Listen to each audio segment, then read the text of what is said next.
High, আজকেও যথারীতি দুপুরবেলায় খেতে অনুদের বাড়িতে চলে গেছিলাম। আজকে আর কাকিমা ফোন করেনি।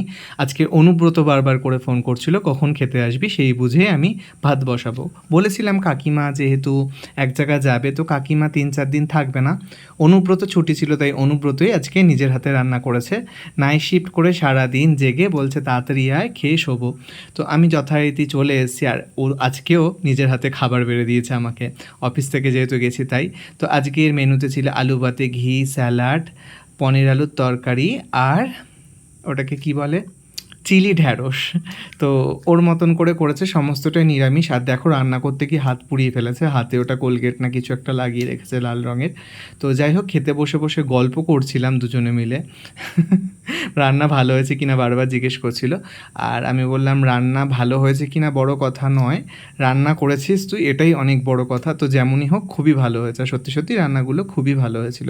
পনিরের তরকারিটা একটু নুন কম হয়েছিল বাট খুবই টেস্ট হয়েছিল।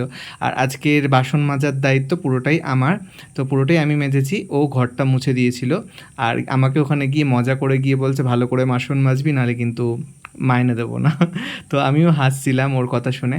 তো যাই হোক, এগুলো তো পুরোটাই মজা, কিন্তু তোমরা অনেকেই বলো যে তোমার মা খুব লাকি বা তোমার কাকিমা খুব লাকি বা আমি খুব লাকি। লাকি ব্যাপারটা না এরকম নয়, ভালোবাসা দিলেই তবেই ভালোবাসা পাওয়া যায়। এমনি এমনি হঠাৎ করে উল্টো দিকের মানুষটা কখনো ভালোবাসে না। তাকে যদি তুমি ভালোবাসা দাও, আপন করে নাও, তবেই তোমাকে ভালোবাসবে। তো ভালোবাসা জিনিসটা এতটা সস্তা আর জিনিস নয়। তো তোমাকে যদি চাও ভালোবাসা পাবে তো ভালোবাসা দাও, যদি মনে করো সম্মান পেতে চাও তাহলে সম্মান দাও, তবেই পাবে। যুগটা গিভ অ্যান্ড টেক পলিসি, আমি অন্তত এটা মনে করি। তুমি যদি মানুষকে না অপমান করো, অবহেলা করো, উল্টো দিক থেকেই তুমি ঠিক সেম জিনিসটাই পাবে। তো যাই হোক, বাসন মাজা হয়ে গেছিলো। আর অনুব্রত এখানে নতুন ডাইনিং টেবিল কিনেছে, সেটা মুছছিল। আর চলো এবার আমি বেরিয়ে যাব, অফিস যাওয়ার ব্যাপার ছিল। তো ওকে জয়গুরু বলে, অনুব্রত আমাকে জয়গুরু বললো। তো সাইকেল নিয়ে বেরিয়ে গেলাম। তো ভিডিওটা কেমন হলো জানিও। টাটা।